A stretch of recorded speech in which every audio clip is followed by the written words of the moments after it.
The six of them had been planning this camping trip for months, old friends reuniting after a few years apart. They wanted something remote, deep in the woods, away from the city's lights and noise. Finally, after a 3-hour drive and a rugged hike through twisted trails and towering trees, they found the perfect spot beside a small, still lake surrounded by dense forest. Nightfall was quick. One moment, they were laughing and setting up tents in the fading light. The next, darkness swallowed the campsite whole. The campfire flickered, casting twisted shadows on their faces as they joked and shared eerie stories. Alex, the self-proclaimed camp leader, dared each of them to tell the scariest tale they could think of. But the silence of the forest grew unsettling. It was too quiet. Not a single cricket chirped. No wind rustled the leaves. Just the crackling fire and the occasional pop of embers. "I got one," said Emily, her voice trembling slightly. She glanced over her shoulder at the darkness beyond the campfire. "My grandpa used to talk about these woods. Said there was a creature out here. He called it the Whisperer." Her voice dropped to a whisper. "Legend has it, if you listen close enough, you'll hear it call your name from the shadows." A chill ran through them as the flames cast eerie shapes on the surrounding trees, making the branches look like long, clawed fingers reaching for them. "What happens if it calls your name?" Jake asked, smirking, trying to brush off the tension with a laugh. Emily looked into his eyes, dead serious. "You'll feel an itch in the back of your head, like something's trying to crawl inside. You'll hear it even closer, whispering things only you understand. And if you answer, if you talk back." She let the sentence hang, glancing around the group. No one's ever heard from again. The fire popped, making them all jump. Nervous laughter rippled through the group, but no one seemed eager to continue sharing stories. The night grew colder, and an uneasy silence blanketed the campsite. They huddled closer to the fire, every one of them glancing around, scanning the dark spaces between the trees. Then they heard a faint whisper, just beyond the fire's reach. It sounded like someone calling, soft and low, dragging out a single name. "Alex." They froze, every face pale, and Alex laughed nervously. "Good one, guys," he said, looking around. But everyone else sat frozen, staring into the darkness. The whisper came again, louder this time, more distinct. It was unmistakably a voice that knew exactly who it wanted. "Alex."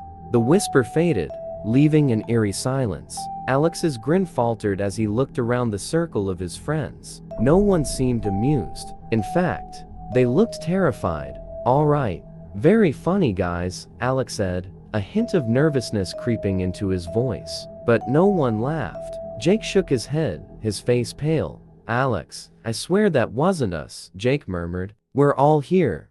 No one's wandering in the woods playing tricks on you." The group sat in stunned silence, their eyes darting from one shadow to another, searching for anything that might explain the mysterious voice. But there was only the darkness, cold, thick, and unsettlingly quiet. Alex took a deep breath, trying to shake off the feeling creeping up his spine. Maybe it was just an echo, or something in the trees, he reasoned, but his voice was unsteady. "Let's just forget it. Probably nothing." As if on cue, the whisper drifted through the trees again, this time closer, more insistent, like a breath over his shoulder.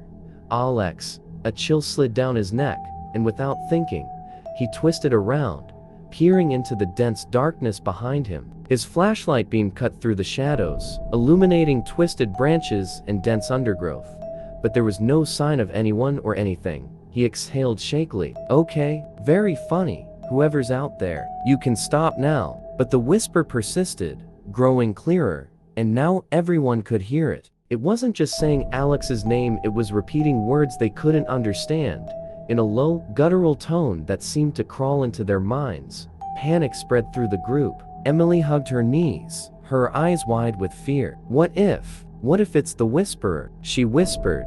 "Don't be ridiculous," Alex snapped, but he was starting to feel the prickle of fear as well. His heart raced, and he felt a strange, uncomfortable pull toward the trees. It was as if something was calling him, beckoning him to step away from the light.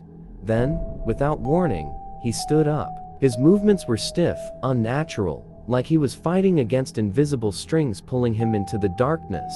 "Alex," Sam said, his voice trembling. "What are you doing?"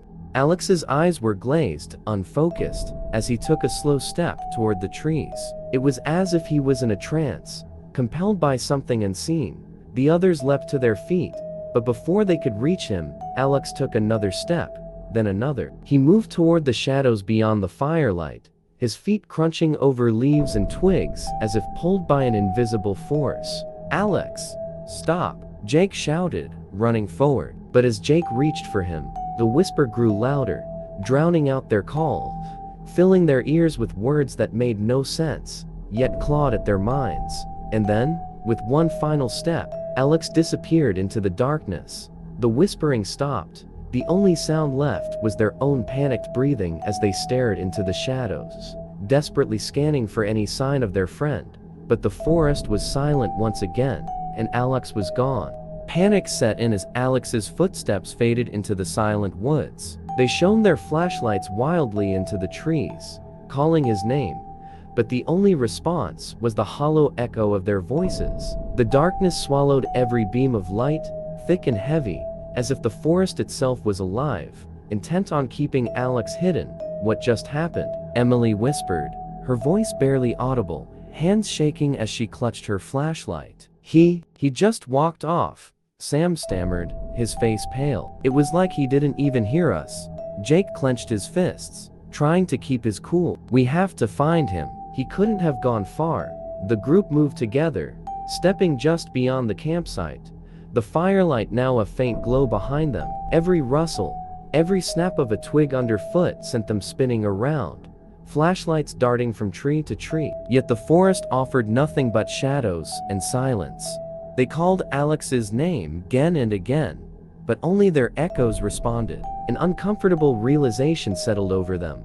It was as if the forest was holding its breath, waiting, watching. "Wait," said Emily, stopping dead in her tracks. "Did you hear that?" The others fell silent, straining their ears. There it was again, a faint, muffled sound, like someone calling from deep within the woods. It was barely audible, but unmistakably Alex's voice. "Alexix!" It was a drawn-out cry, almost mocking, but as the sound echoed through the trees, it morphed, shifting, distorting until it sounded inhuman. The voice was wrong, twisted, deeper. Each syllable stretched like the sound was being pulled out of him, as though something else was speaking through him. "Alex!" Jake shouted, fear giving way to desperation as he ran in the direction of the voice. The others followed, stumbling over roots and low branches, their flashlights swinging wildly. But no matter how far they ran, how fast they moved, they couldn't close the distance between them and that voice. "Stop!" Emily yelled, grabbing Jake's arm to halt him. "This isn't right. It's playing with us."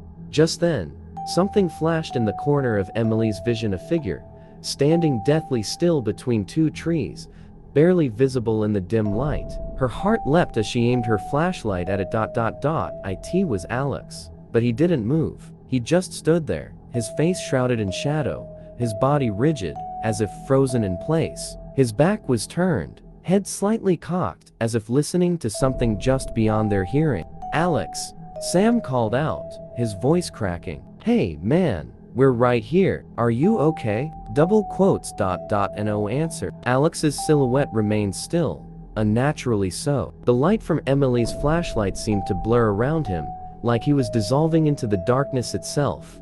And then he began to speak, his voice a low, gravelly murmur, his words hollow and flat. But his voice wasn't his own. It sounded layered, like a chorus of whispers spoke through him. "You shouldn't have come." The words dripped with malice, each one sending a chill down their spines.